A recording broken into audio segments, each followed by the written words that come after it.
Hi friends, my name is Tris, and this is No Boilerplate, focusing on fast, technical videos. Welcome class to Rust 101, where you'll learn how to understand what the compiler is saying to you. This is a critical skill that atrophies in other languages that give poor or no error output. Open your books, here are my tips, and read the error again. Everything you see in this video, from the script to the images, are part of a Markdown document available on GitHub under a public domain license. Being a basic user of the Rust language is easy because there has been so much time invested by the incredible compiler team in making your early experience of Rust a wonderful one.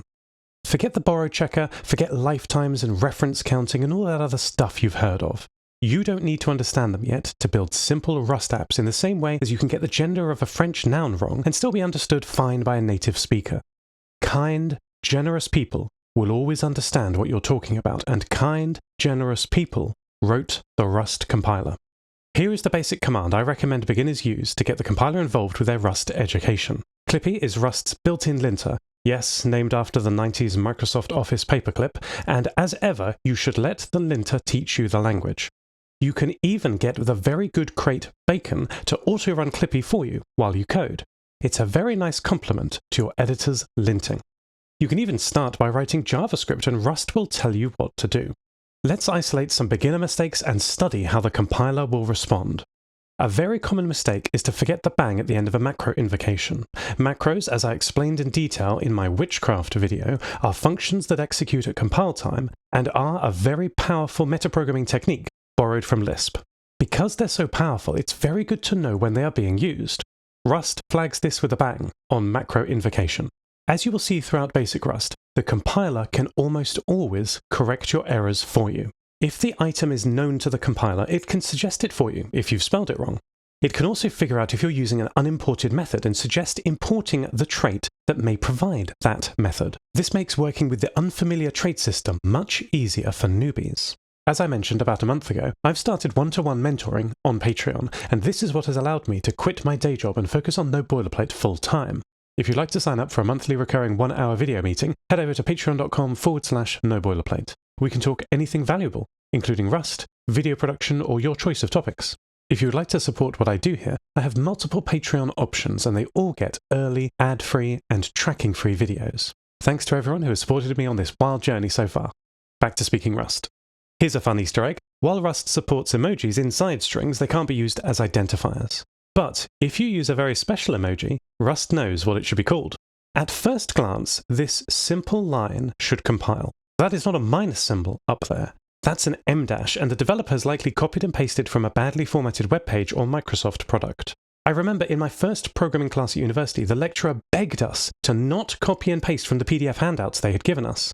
Half the class, including me, did anyway, and our code didn't compile and had a cryptic error message from the C compiler. Rust understands these homoglyphs. Even simple things can be made better by good error messages, like here where the compiler recommends constants be used. If you're a purist or by heart, this works with tau too.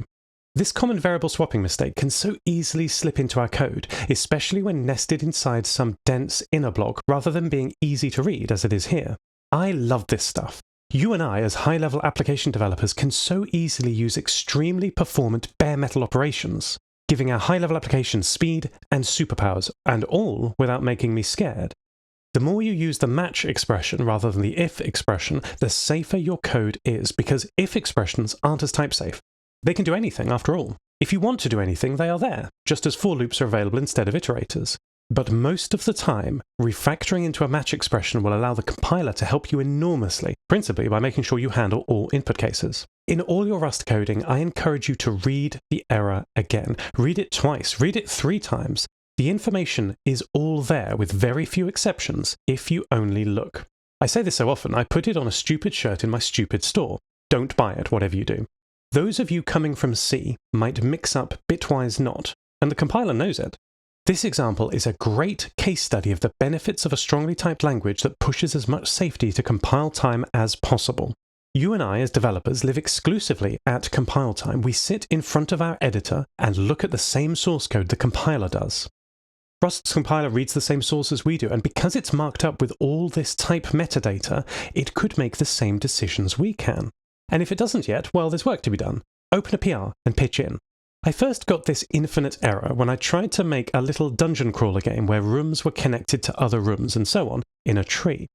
Because structs must have a size that is known at compile time, recursive structs could contain themselves and therefore be linked forever, taking up infinite memory. Fun! Rust is telling you that you have to weaken the relationship slightly with a pointer, a reference counting pointer, or a normal borrow, introducing you gently to these more complex smart pointers. And finally, our most complex example for today. One of the core pillars of Rust is fearless concurrency, which is due to the compiler keeping you safe right through complex parallel processing. Here we have a multiple producer single consumer channel, MPSC, the most commonly used channel in Rust and the one included in the standard library. This channel is built in pure Rust, by the way. It's not a feature provided by some underlying runtime. Rust has almost no runtime, so you can peek at the channel's source code and write your own if you would like, and many people have. Check crates.io for them. In this example, we're sending a list of users down a channel and then trying to add another user onto that list after it's sent. In other languages, such as Go, the simple type system can't keep you safe when using channels. You have to remember what the rules are for parallel processing.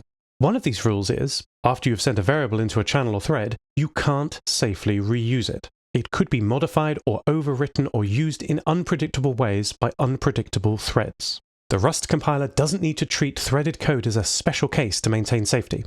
The borrow checker's simple rules keep us safe with the same rich errors we've seen all along. Rust is unfamiliar, but it can be understood through thorough thought though. Read the error again. Thank you. If you would like to support my channel and get early ad-free and tracking-free videos and VIP Discord access, head to patreon.com/noboilerplate. Or if urban fantasy is more your bag, do listen to a strange and beautiful podcast I produce called Modem Prometheus. Transcripts and compile-checked markdown source code are available on GitHub, links in the description, and corrections are in the pinned ERRATA comment. Thank you so much for watching. Talk to you on Discord.